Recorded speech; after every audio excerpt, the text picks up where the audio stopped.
All right. All 12, Module 2, questions from 2015. First question basically gives you a table of values. Number of minutes essentially being your X values, and amount charged essentially being your Y values. And they want to know which graph represents the table, models the table, matches the table, represents the pattern in the charges, all right? Plain and simple, you need to understand, in a lot of different problems, I'm sure, you need to understand that this right here, this 2 and this 0.8, mean an ordered pair of 2, comma, 0.8. Just like this pair right, or this combination right here, that row means 4, comma, 1.6. So I think in this problem you can pretty much just double check if 2, comma, 0.8 is on the graph and 4, comma, 1.6. Because look, this would be about 1.5. So yep, I'd say that could be 4, comma, 1.6. 6, comma, 2.4. Yep, that's looking pretty good because that's about 2.5. Well, that is 2.5. And what's next? 8, comma, 3.2. So far, so good. And 10. So here's 10. 10. All right. Hey, looks like we struck gold with our first choice of A. Right? And as always, you'd probably want to double check. You wouldn't just go well, I guess it's A for sure, 100%. I'm going to say it's A, but you should always go through all the choices just to see that the other choices do not contain all of the points, like 10, comma, 4 and 2, comma, 0.8, like they should. So that one's good to go. Moving on to number 2. Well, spoiler alert. Hopefully you've read this already and tried it, because here's already basically the whole idea, So they give you a set of ordered pairs, and they say that it represents a function. So right here, these 4 ordered pairs, x, comma, y, x, comma, y, x, comma, y, x, comma, y. You guessed it. These represent a function because there's no repeat x values. We have -5, -4, -3, -2. As all the x values, there's no repeats. So right now, it is a function, right? And the question is essentially asking, which couple of ordered pairs could you add on to this set so that it remains a function, right? So it's not A because that would double up the -5 x coordinate. Choice B is looking pretty good, but let's make sure that it's not C, because yep, that would double up on that. That would repeat that x coordinate. And choice D would repeat the x coordinate of -3, so it is B. So again, this is a pretty important concept or definition type deal to know down solid going into the keystones. Especially in this situation where they're just giving you a list of ordered pairs. It's a function. If there's no repeat x's, you're allowed to repeat the y's. Let's just go back here for a second, just so you're allowed to repeat the y's, but you're not allowed to repeat the x's. Again, spoiler alert. Hope you already read this and tried this, honestly, before looking. They talk about the word range right here. And in this situation, the word range means the set of all y values. Remember, as opposed to the domain, which means all of the x values. So remember, domain and range, x values and y values, respectively. And so they're giving you some graphs. Now this is potentially the trickiest or trixiest thing with range, is when they give you graphs. You know what I mean? Like if they gave you a list, all you'd have to do is look at all the y values. But you know, you can look at a graph and see all the y values. Now something to point out here, after, again, you should have read this already, the important info is that we want the graph that shows a range where everything is less than 100, which means not equal to 100. Like we can't actually reach a y value of 100 because we want it to be strictly less than 100. And where's the word positive? Only positive numbers, which means greater than 0. Like we can't actually go as low as 0. So remember, range is kind of like an up and down thing. You know, like y coordinates, y values, the y-axis. So we're looking for a graph, basically. Like here's something, here's what you basically got to understand. We're looking for a graph where the points on the graph, like all the points that make up the graph, will never go quite as high as 100 and never go quite as low as 0. This one goes 0 and below, so that's out. Choice A actually goes up to 100, so that's out. Choice B actually goes as low as 0, so that's out because, you know, it's only supposed to be positive, not equal to 0. So the answer is D, because we never go quite as high as 100, and it looks like the lowest we go is not all the way down to 0, and so it stays positive. Number 4. Well, they give you some very vague graphs, and they want you to pick the graph that matches the table. So here, hey, here's a table, right? Here's a table. Here's 4 potential graphs. Which graph matches the table? You know, I mean, geez, you could like add your own values. Well, I don't know if that'd be the best thing to do, but you could, sort of. But basically, gang, look, I don't know. One thing you can do is, even if you have to go so far as coming up with like a slope, you know, change in a couple of y coordinates, right? So change in y divided by change in x, 225 minus 200, you get 50 over 25, you know what I mean?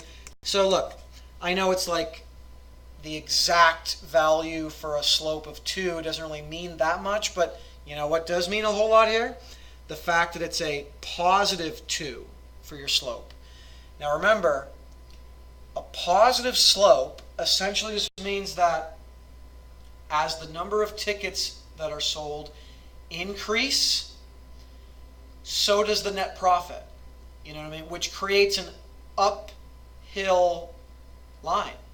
You know, as the tickets increase, so does the profit, and so it's not B because we're not going downhill, right? And that also means that it's not C. You know, so just for that reason alone, if you think of that, you can take out those 2 options. But I mean, also look, how can I explain? Let's see here. Choice D, for example, means that, let's see, when your x value is 0, right? Like if you have sold 0 tickets, would you get a negative value? Well, I guess, yeah, I guess. But how about over here? Does it make any sense to even have a graph over here? Because look, like this point though, I mean, okay, so I'm okay with this point right here. Because 0 tickets would have a negative whatever profit. But this point and all, like, you know, this point, all these points represent negative x values, which means having sold negative tickets. That doesn't make any sense. So let's just leave it at that. And the answer ends up being A, because, you know, 0 tickets being sold, you have a negative profit. but then you get to a point where, like, you know, whenever you sell this amount of tickets, let's just say it's, well, check this out. When we get to 200 tickets, oh, come on, man. When we get to 200 tickets, we get back to having a profit of 0, and then after that, you know, 225 tickets, you know, 400 tickets, 500 tickets, you end up getting positive values of your net profit. Anyway, number 5. Well, number 5. All right, here we go.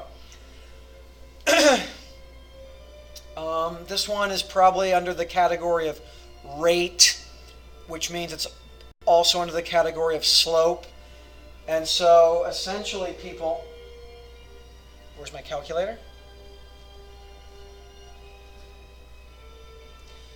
You should figure out that from 1 p.m. to 5 p.m., that was a change of 4 hours. And, you know, we covered 232 miles were traveled in 4 total hours. And so if you wanted to simplify that, I mean, you should. So 232 divided by 4, essentially 58 miles for every 1 hour. You know, quick little division, 58 miles per hour. So the truck continued traveling that same average speed. How many miles altogether did the truck travel by 6:30? So altogether. So we already have 232 miles traveled by 5 p.m. Another hour and a half, right? So let's see here. Let me just, I guess, really break this down.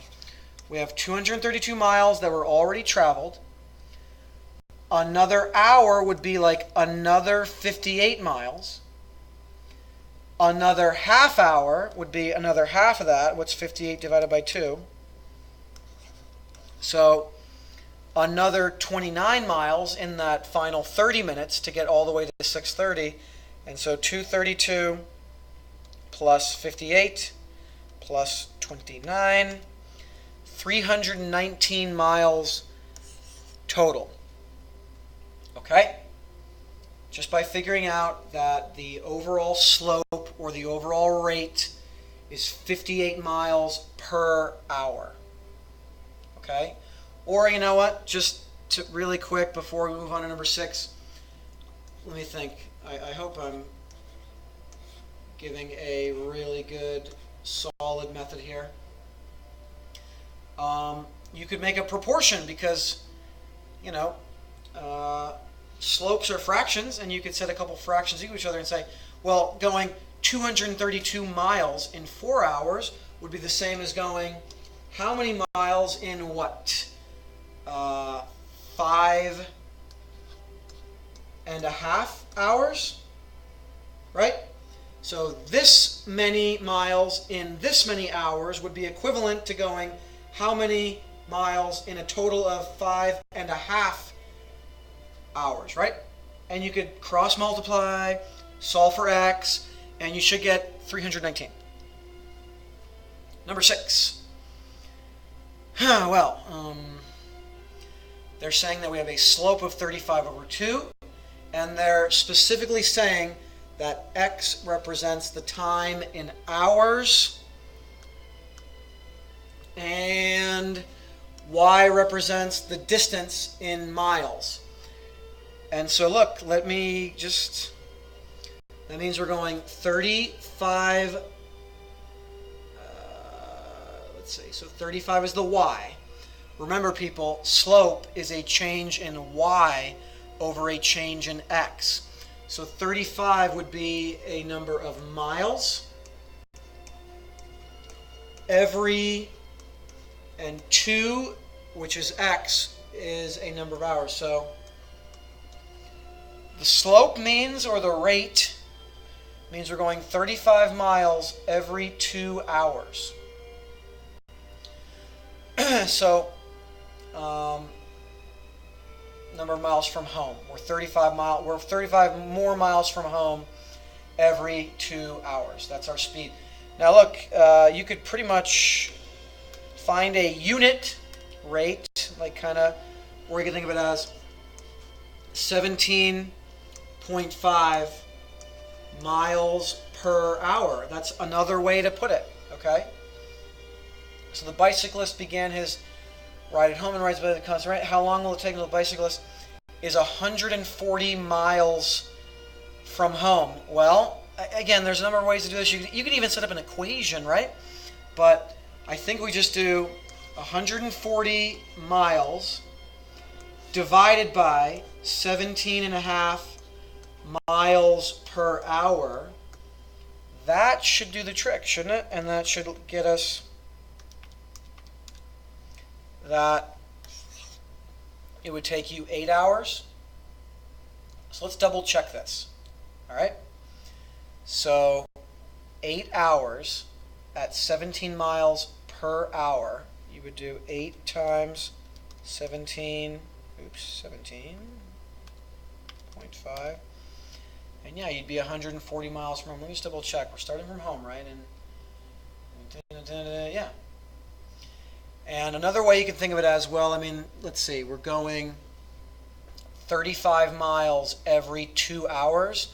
Well, in 8 hours, that's 4 times that we've gone like 2 hours, like 4 different intervals of 2 hours. So that's 4 times we've gone 35. So let's just to double check. What's 4 times 35? It's 140. So it is D. Moving on to number 7. Having read this already, right? What do we need to figure out an equation? We definitely need to know M. And so that's going to be our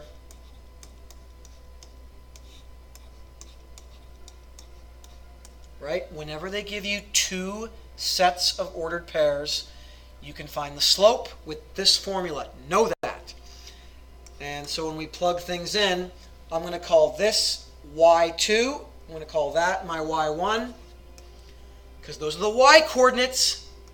Hello? xy, xy. And so that would mean my x2 is 12 and my x1 is 6. 6 minus 4, 12 minus 6. So that equals 2 over 6, which reduces to 1/3. Hey, guess what? I already know it's not A and B because, you know, y equals mx plus b. See how that's not my m, that's not my m, so it's not A or it's not B. I think the way I've been emphasizing to get the rest of the equation is to plug into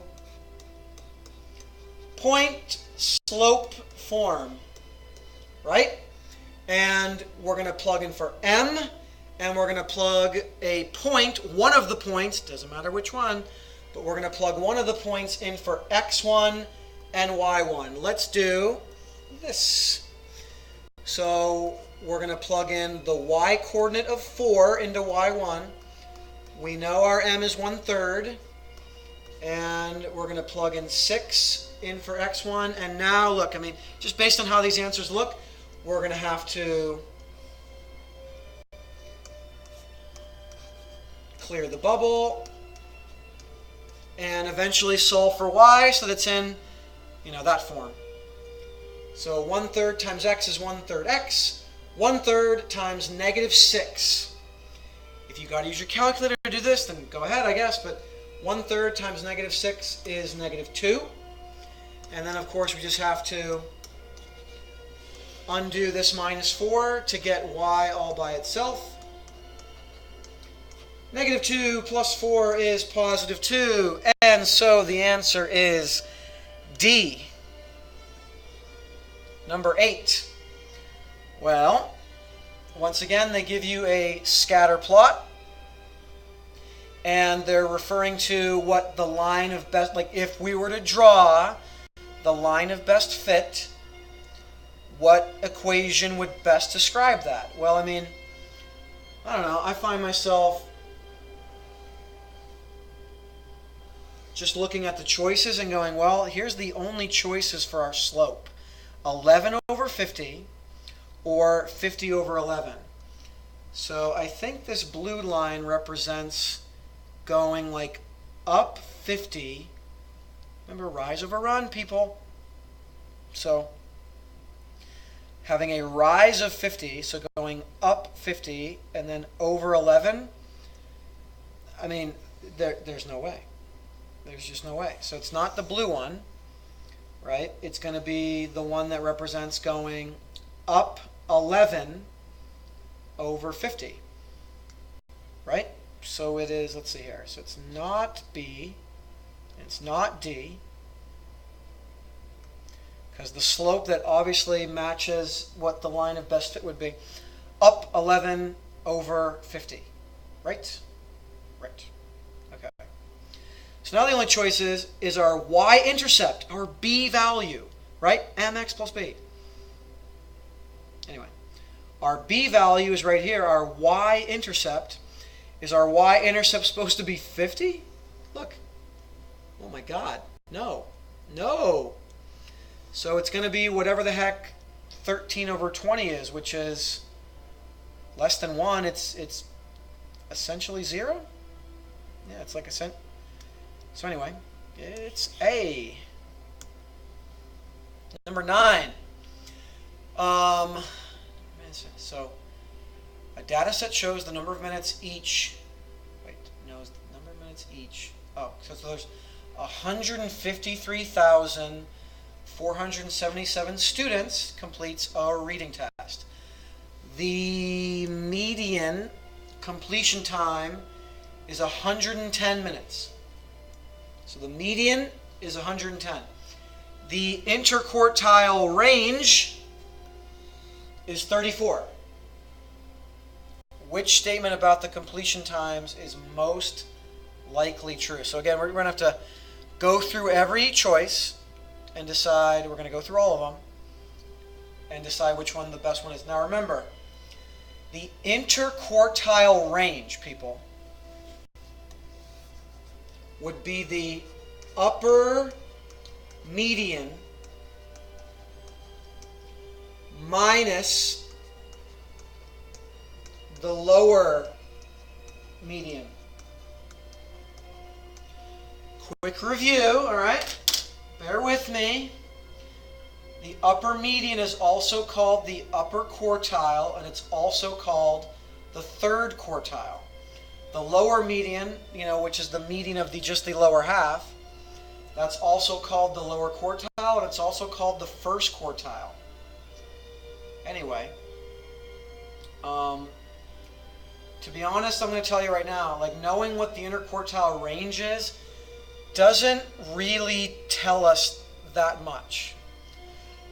Okay, because I'm just going to even like draw like just kind of a rough box and whisker plot. Look, quick little crash course. This line in the box would line up with the median. Like this represents the overall median. The overall median cuts the data in two, roughly, if not exact, 50% halves. So it's like here would be like about or exactly 50% of the data, and here would be roughly or exact 50% of the data. You know what I mean? And then here would be the lower median, and it would cut, look, this lower median cuts this half of the data in half again. So in a way, here we have 25%, same thing here. Here's 25%, here's 25% of the data, here's 25% of the data, because here is the upper median, which cuts the upper half in half.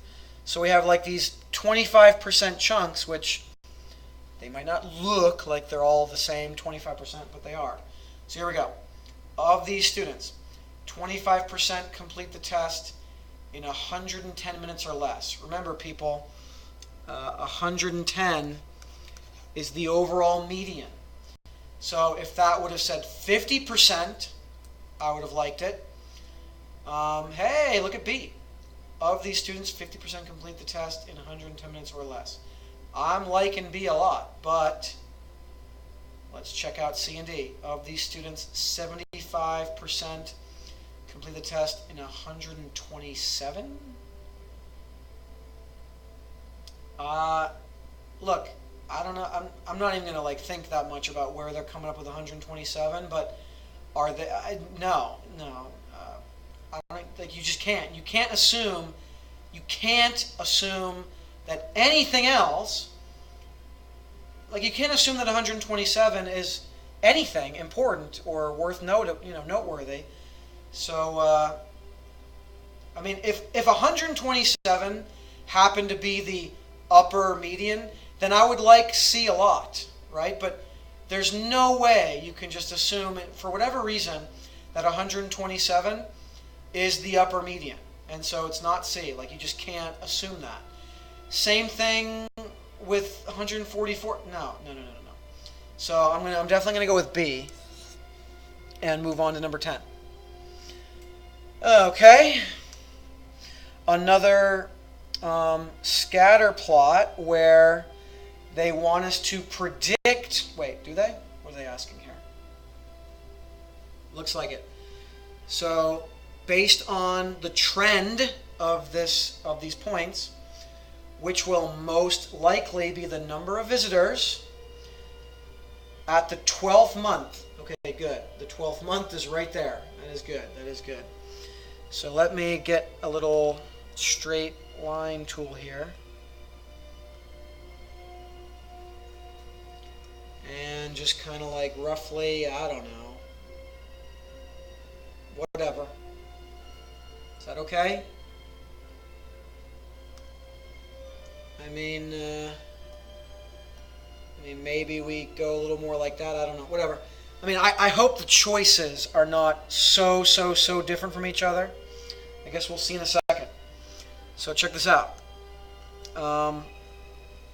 At the 12th month, according to where this graph is headed, we could look and go, well, it would be about right there. And so when we carry this over to here, it looks like it would be at, well, I mean, do you think it's more like 8,000 or do you think it's more like 10,000?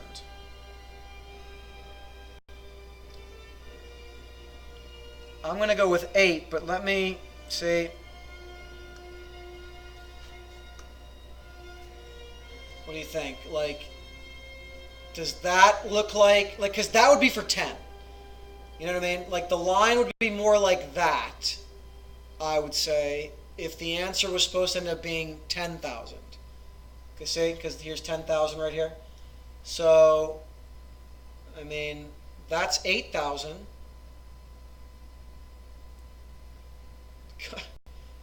I don't know. I'd say 9,000 personally, at least right now. Anyway, I'm gonna go with C.